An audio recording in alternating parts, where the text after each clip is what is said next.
cool to have players you recognize. It is very cool. I love seeing people like Plushwiz, HeathenRite, June, people like that I like recognize off the top of my head. I'm like, oh, this person. Mango, I feel like I've seen once before, but I'm not too familiar with him. But anyways, enough about those players. We're gonna go ahead and get into this game one, a classic for game ones. We're gonna see a nice Jules Veil pick. That is one way to start a game. I mean, yeah, just call them out with bat and smack him in the face with their own rock. Why not? If you do want the bracket link, I can go ahead and send that in chat. Oh, but don't spoil yourself too much if you're actually interested in seeing the way this goes, because this bracket is finished. This is not live at all. But here's the bracket.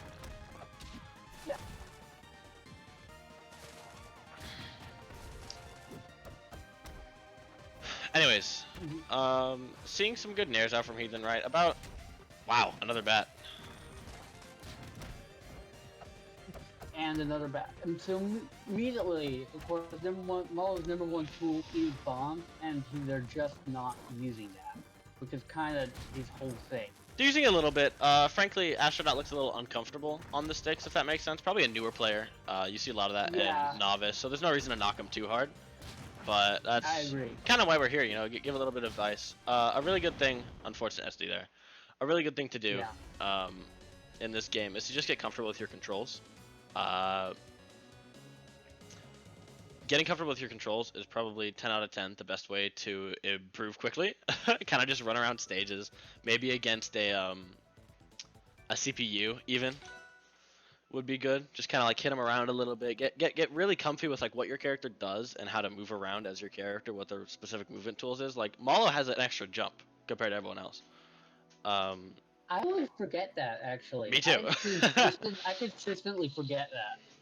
It is very short, but it is there, and it's very good to know your like character-specific tools, as well as just the general like how to wave dash, because everybody has the same jump squat in this game.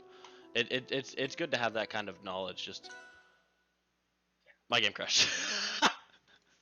Oh. Yeah, I tried to play the replay. My game crashed. I'll be rebooting now. All right. Ugh. Here we go. Yeah, so the first set taking 20 minutes. We have about 8 more sets to go. It shouldn't take too much longer. Maybe a 2-hour stream would be nice. Would be peachy. All right, I'm back in it now. We're gonna see a counter pick from Astrodot. Actually, a very respectable counter pick going to his character's stage. I couldn't respect it more, frankly. I don't see the stream in Discord. Oh yeah, because my game crashed. You're right. My bad. Let me do that for you. There you go. All right, I'll just look at the stream on Twitch. Yeah. Delayed on Twitch. For a second. No, you're set. I forget that Discord. It should do that, frankly, but I forget that it does that. Yeah. All right, there we go. Thank you. No problem.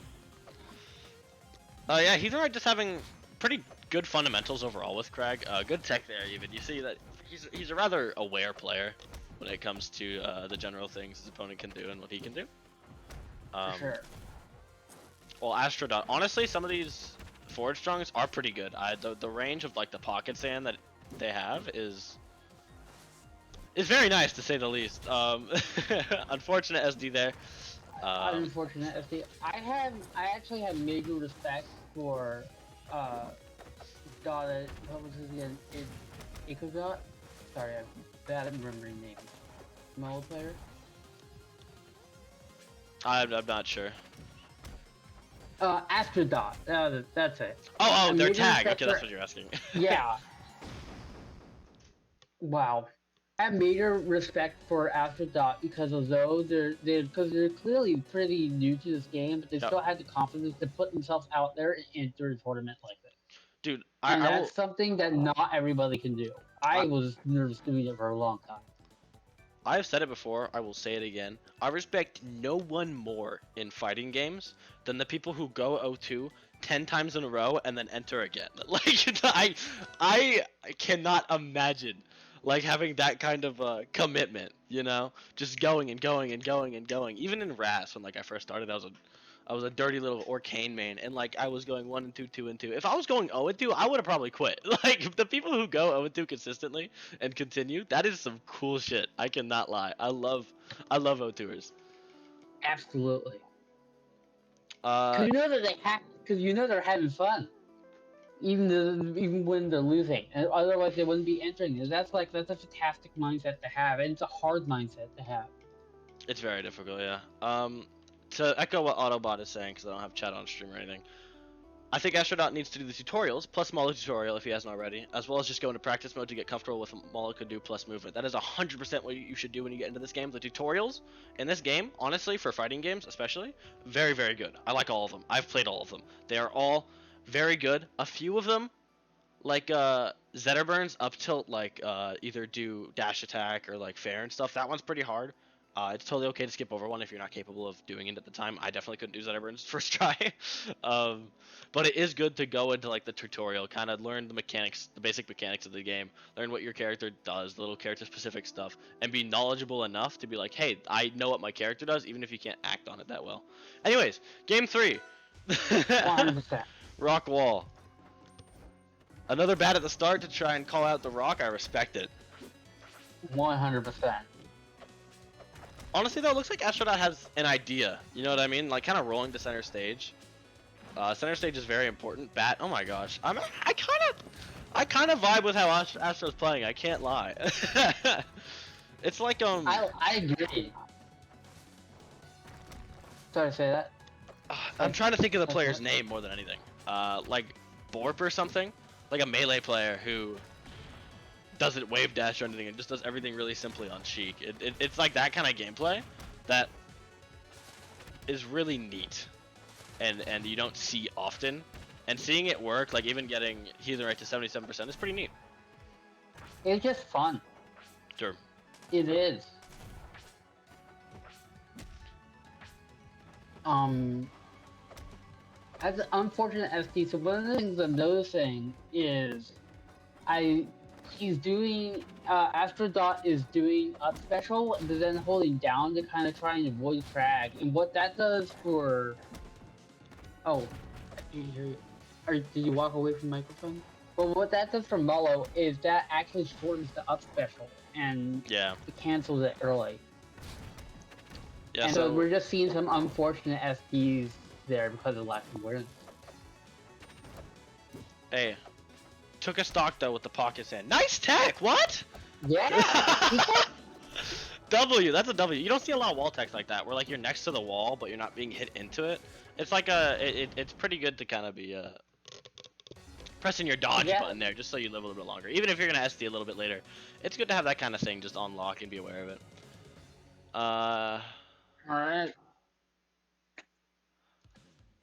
That's gonna be that set. A quick 3-0 from HeathenRite. I didn't update the score at all, but that's okay. I just did, so there you go. Happened.